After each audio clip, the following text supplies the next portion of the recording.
Et avec Guillaume Gallois. Bonjour Guillaume, Bonjour, pardon. cofondateur de Noma, ça va?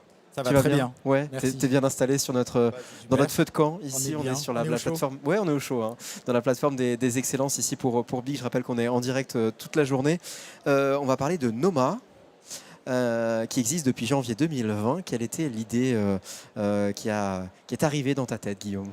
Alors, l'idée, donc c'est effectivement le titre, c'est probablement ce qui marquait là, c'est durable et désirable. C'est comment, dans un métier dont on connaissait une facette, on était capable d'apporter à ce milieu-là un côté désirable qui manquait dès qu'on parlait d'éco-responsabilité et de durabilité.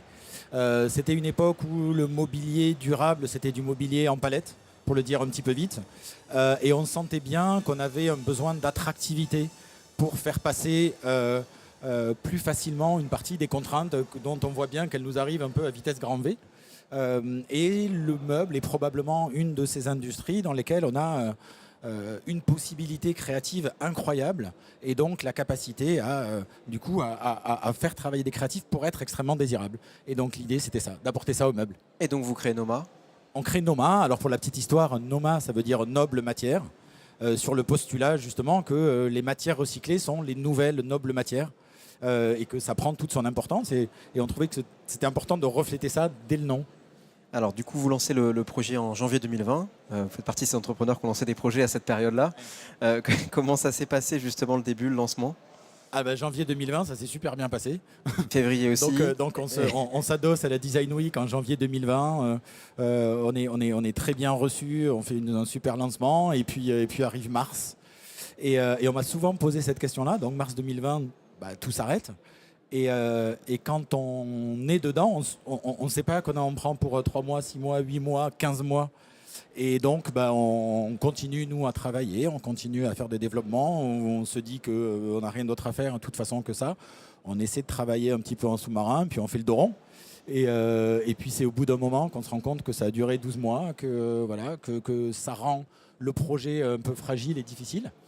Mais d'un autre côté, on se dit aussi que une grosse partie des idées qu'on défend et qui doivent faire leur chemin dans la tête des gens, et ben, le Covid est un peu un catalyseur.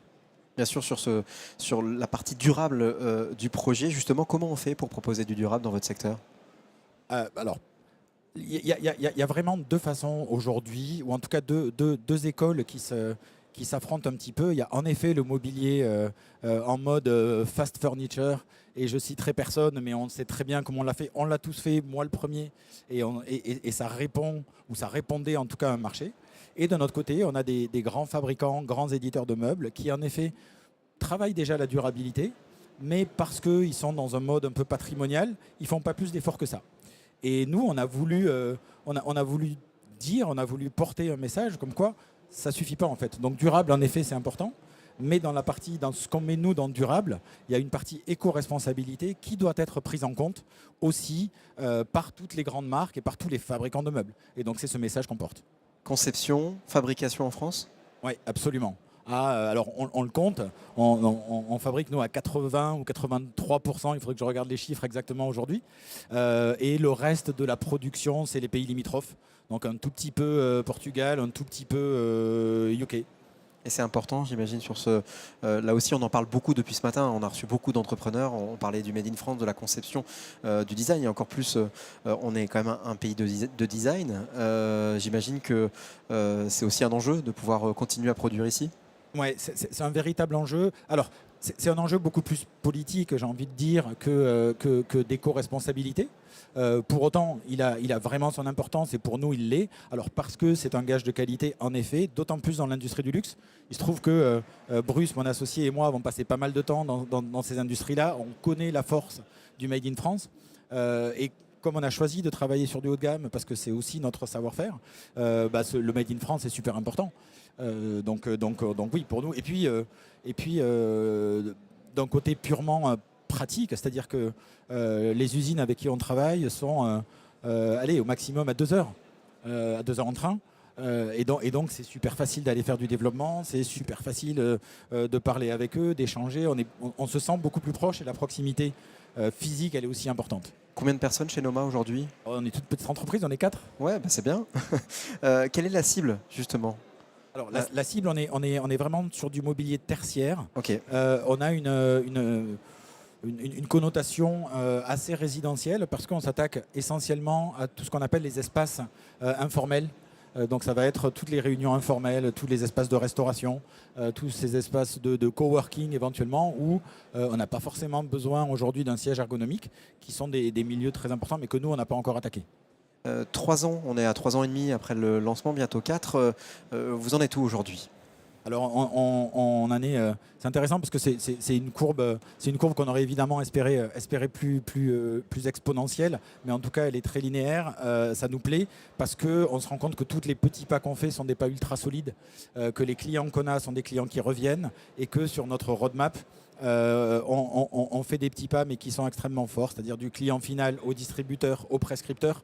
On est reconnu pour toutes les promesses qu'on a faites et comme je disais, les premiers clients reviennent, donc ils trouvent dans la promesse qu'on a fait une réponse à leurs exigences. Comment situe la France aussi sur ce marché mobilier, design, haut de gamme, hein, j'entends, sur votre secteur? Alors,